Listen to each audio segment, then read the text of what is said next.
বিশ্ব ক্রিকেটের সব রকম আপডেট পাওয়ার জন্য আমাদের চ্যানেলটিকে আজই সাবস্ক্রাইব করে রাখুন। মরণবাচন ম্যাচে জিতল দিল্লি। ঘরের মাঠে লখনৌ জায়ান্টসকে তারা হারালো। এই জয়ের ফলে 14 ম্যাচে 14 পয়েন্ট করে শেষ করলো সৌরভ গাঙ্গুলির দল।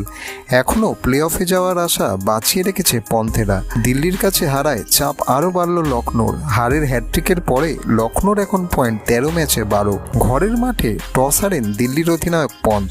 প্রথমে বল করার সিদ্ধান্ত নেন লখনৌর অধিনায়ক রাহুল। শুরুটা ভালো হয়নি দিল্লির।